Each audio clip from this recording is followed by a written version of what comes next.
Good morning. We're finishing up Paper Towns. Um, as always, if you have any questions, please remember during the next class period, you will be able to ask questions at the start of the period, and I'll try to clarify everything. Please remember to double check the YouTube playlist. The assignment or an overview of the assignment will probably be there as far as the summary response papers. I will also probably be talking about the class presentations there as well. And if you're not in class for those discussions, they will be published on the YouTube playlist. Also, again, please remember, and I apologize for this, but I am trying to do these all in one take. And for example, you just heard me clear my throat. Those sorts of things, I'm just not going to try to edit out. And if I'm speaking too fast or if there are problems with the YouTube, please let me know. Shoot me an email. Talk to me in the next class period. And I'll try to fix things as we go. As always, there may be a few interruptions. And again, that's just part of the one take thing. I talked last presentation about the heroic quest when Q was sitting in the basement, that this is part of the heroic quest archetype. And I'm not saying that the heroic quest and the Bildungsroman are the exact same thing, but I do think that there are some similarities and some overlaps. So I want to talk about the heroic quest and talk about little spots where Q may be experiencing elements or exhibiting elements of the heroic quest archetype. First of all, the hero has an unusual birth. If you take a look at the fact that he thinks he's born next door to a miracle, that sounds pretty good to me. Heroes are neither fools nor they are invincible. He's not a stupid kid by any stretch of the imagination. He is solving this mystery of where Margot Roth Spiegelman went. He has a goal to get to Margot Roth Spiegelman. He doesn't know how to do it. He may or may not have a mentor. Dr. Holden, a couple of his teachers may function that way. He certainly has friends, Ben, Radar, and Lacey, who comes along for the ride. The idea of Q and the disciples bothers me just a little bit, but we'll stick with the idea that they're all friends. In short, this heroic quest, this building and Bildungsroman are sharing some of the same elements. Q is exhibiting the signs of growth. He is leaving home. He is on this journey. And as he is on this journey as a young man, he is going to experience spiritual and mental maturity.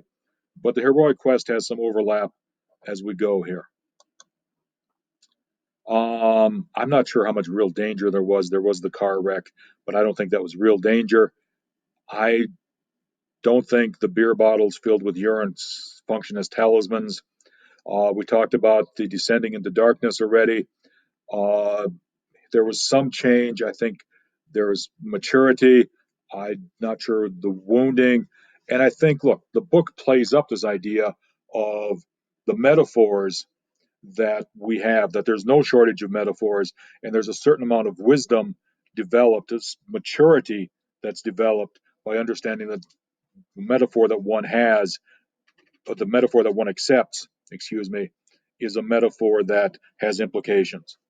So there's a lot of overlap. The Bildungsroman has the journey. The goal is to mature spiritually or emotionally. The heroic quest, especially from the ancient Greeks, always involved killing a monster. But some of the things, the darkness, the effort to learn by oneself, the fact that, you know, whether there's friends or not, the darkness is always experienced by the self. I think there's some overlap there. I alluded yesterday to, or last class, to the idea that this story might be different if it came from Margot's point of view. And I think there are some elements here where Q is trying to live out that chivalric romance that I talked about. He is trying to be the knight in shining armor. And even though he denies it right after she says this, I do think that there's a lot of truth in what Margot is saying. He was out to rescue her. She was just a girl, and he was out to rescue her from herself and bring her home. And Q kind of denies it. We'll talk about the narrator a little bit, how reliable he or she may be. And again, these are things that are subject to argument, subject to discussion. But I do think there's more than a little truth here that he is trying to view himself as the knight in shining armor. We talked about the strings ad nauseum. Last presentation, I talked about the mirror and windows. So let's run through a few things with Paper Towns, the title of the novel. Page 57, Margot talks about it as it's a place full of paper people living paper lives. And I think that that works. It's defined as the pseudo vision, the idea that it is a fake development area, and the idea that it's a thing that exists only on paper. Then we find out that it's a copyright trap, a fictitious place on a map used to catch cartographic plagiarism. And then finally, it's a place for a paper girl, page 293. All of these things are important elements to the novel. And again, I think Green does a good job here of providing some layers. I think he did a pretty good job on layers with the mirrors and windows. The grass probably was pretty solid. It's the strings that I think he just overdid things. We don't suffer from a shortage of metaphors on page 301. Let's talk through those briefly. And again, I'll probably be repeating myself here.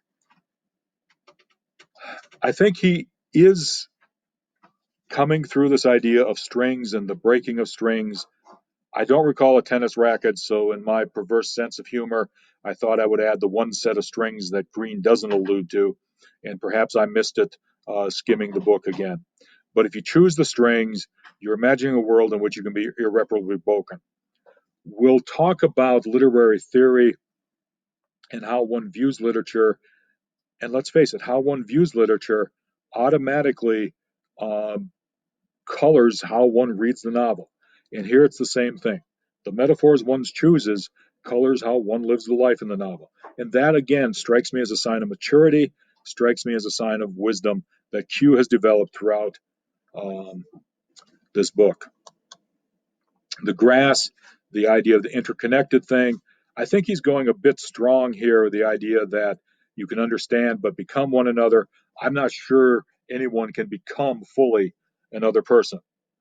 But the idea of this metaphor and being interconnected versus being irreparably broken, one is much more optimistic, one is much more pessimistic. And I think as a novel, he does a good job, Green does a good job of explaining these metaphors at the end. And when I talked about the detective novel and the code, I think Q is expressing his code here. He is becoming this detective who expresses a code of what he believes should work or should not work, and it is living up to his code, which again takes us back to the knight and the idea of being the person, the knight in shining armor. Okay, then there's the cracked vessel. This is from page 302, and there's a lot of cuts in here, but everybody starts out watertight. The vessel cracks open. We're going to fall apart once it cracks open, but we're able to see ourselves and see one another. And once the vessel cracks, the light can get in. During this pandemic, there were several times I saw an ad on Hulu about letting it's through the cracks that the light shines in. This is kind of a ubiquitous metaphor of letting light shine in, and it carries back to the mirrors and windows. I still prefer the Sidney J. Harris way of viewing it, but this is one way to look at the idea of letting light shine in, and it's only once people become a bit broken that light can shine in. I want to talk just briefly about the idea of the first person narrator. I don't do a lot of formalism. I oftentimes feel that people got enough of that in high school. But the first person narrator, as done by John Green in this novel, does all of the things well and all of the things poorly that first person narrator often does. It makes the events immediate. It brings the character, especially the protagonist, especially the narrator, up close to us. We get a feel for who this character is.